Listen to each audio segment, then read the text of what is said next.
মজা মস্করা করবা ভালো কথা, তাই বললে ও তোমার সাথে এমনি ঢুলে ঢুলে কেন কথা বলতেছিল? হ্যাঁ হ্যাঁ বউ, তুমি এটা কি কইতাছো? ওই আমার লগে ডইলে ডইলে কবে কথা কইছে? আমি তো ওর থেকে দূরে আসছিলাম, দূরে থেকে কথা কইছি, কিন্তু একটু মজা মাস্তি, একটু না মানে একটু দুষ্টামি করতেছিলাম আর কি। আচ্ছা ঠিক আছে, সমস্যা নাই।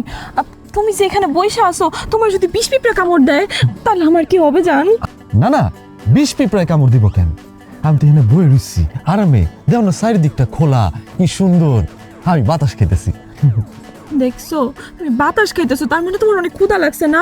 এই বাড়িতে যে তুমি আসছো, একটা মানুষ তোমার একটু চা নাস্তা শরবত মিষ্টি কিচ্ছু দেয় নাই, তোমার অনেক খিদা লাগছে তাই না? না না, আমার খিদা লাগে নাই। আর চা না, তুমি তো চায়ের কথা কও নাই, তুমি তো শরবতের কথা কইছো।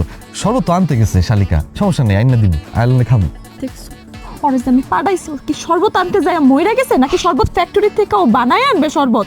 তুমি আমার সাথে ঘরে চলো, আমি নিজের হাতে তোমার ঠান্ডা পানি দিয়া শরবত গুলা খাওয়াবো, তুমি চলো।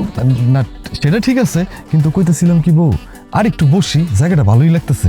তুমি যেখানে বসবা এই খোলা গাছের নিচে, গাছ থেকে একটা পোকা পড়া যদি তোমার এই সুন্দর শরীরটাতে কামড় দেয়, তাহলে তো আমার কষ্টে আমি মরে যাবো জান। তুমি আমার সাথে ঘরে চলো। আচ্ছা ঠিক আছে, থাকুন লাগবো না এখানে, চলো চলো চলো হ্যাঁ হ্যাঁ, তুমি চলো। চলো চলো।